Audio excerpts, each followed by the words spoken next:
I hope you have unlimited text messaging. By Ms. Carr. Chapter 138. In-person conversation 15. We can't put this off forever.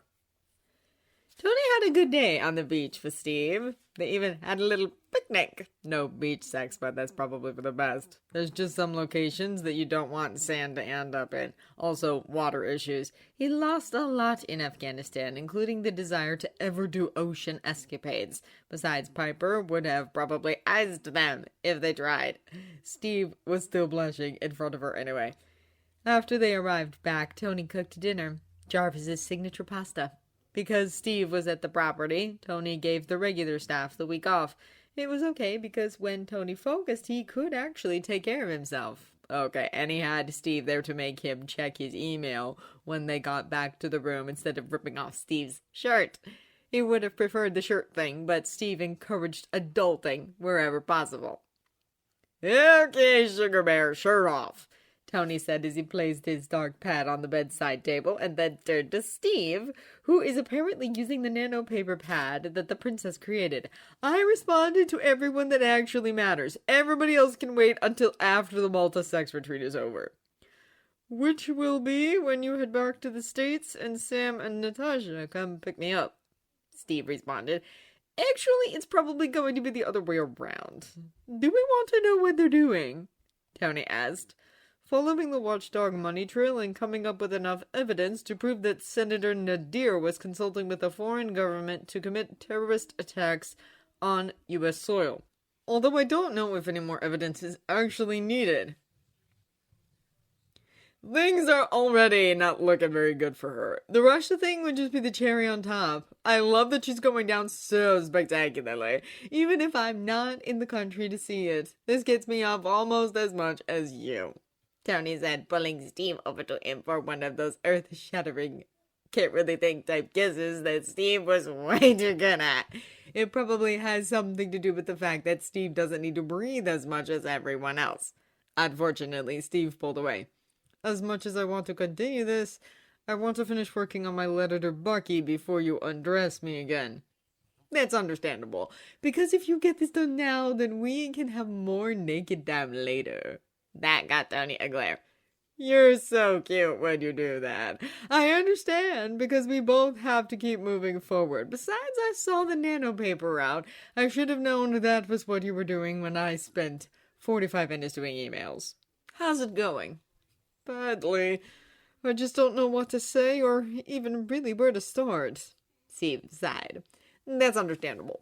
Things are complicated and I probably made them more complicated. Not you specifically. I'm trying not to start with, I'm sorry I let you fall off that train. Because your therapist would be really pissed off at you if you did. Tony joked. Mostly. Yes, actually. Everything's just kind of all mixed up. We barely even talked before he went into cryo-freeze again. Although he did apologize for ruining my friendship with you. Well, you can always tell him that it wasn't as badly damaged as you initially thought. Also not as much of a friendship as you initially thought. We're still friends, not have sex, and I'm not that opposed to the concept of marriage. Someday eventually, but not like anytime soon. Despite you already buying the ring, I have an impulse purchase problem, Tony remarked. Obviously, we would have to wait until I can at least legally step foot in the US again, Steve joked. Totally reasonable. Let me just read you what I have, and you can tell me where I'm going wrong, Steve said, reaching for the nano paper. I'm going with overthinking, but please read. At Tony's words, Steve does begin to read what he has so far. Dear Bucky, I'm sorry that I couldn't be there when the princess brought you out of cryo-freeze, but I'm really happy to hear all the progress that you've been making with the team in Wakanda. I'm glad that you're no longer susceptible to the control of others and that your mind is your own again. Yeah, okay. I think I'm right and you are overthinking. I didn't need you to tell me that. But it's not all bad. It's a good start. Better than what I have, although you misspelled Wakanda. Yes, I'm reading over your beautiful shoulder. That is a town somewhere in the Midwest, Tony said, grabbing the pen from Steve and correcting the typo. Spelling has never been my strong suit, Steve remarked. It's okay. So far, all I have is, I'm sorry I fell into a villain trap and tried to kill you when I was in the middle of a tiny nervous breakdown. Does it make you feel better to know that I'm under psychiatric care and my mental health is improving? Maybe you really should go with the gift basket, Steve joked. Sort of. I told you that you were doing better than me. See, I'm totally overthinking it as well. Tony sighed. I see that. I guess I have a place to start, but I still don't know how to tell him about me being bisexual. I feel bad now for keeping it a secret. Even though it was perfectly normal back then. Yes. I'm not sure how to help you because I really was never in the closet because of that Tony Stark gay sex tape, regardless of what the media believes. I'm really glad Director Rhodes punched him in the dick. Obviously, you heard me dictating that text message this morning. I got dragged out of the closet, so I don't really know how to have the normal conversation. And apparently Howard knew before I did. Of course, instead of talking to me, he had Aunt Peggy do it. Then I was introduced to Captain America's secret queer icon. Okay, that definitely helped my self-esteem. I don't know if I can be an icon when I am too afraid to come out to my oldest friend. At that moment, Tony placed an arm around his boyfriend. That just makes you human. You're just a person. You're not perfect, and you're afraid. Just like the rest of us. You know, I wish I really realized that a lot sooner. Maybe Siberia wouldn't have happened. But here we are. We have a couple more days before the letter has to go to Wakanda. You can come back to it in the morning. I think I should just get it over with. Because the longer you keep putting it off, the harder it will be. Exactly. Also, I really want to enjoy the rest of my time with you. Steve leaned over to kiss Tony on the forehead. I think it would be more enjoyable if this wasn't resting over my head. Excellent point.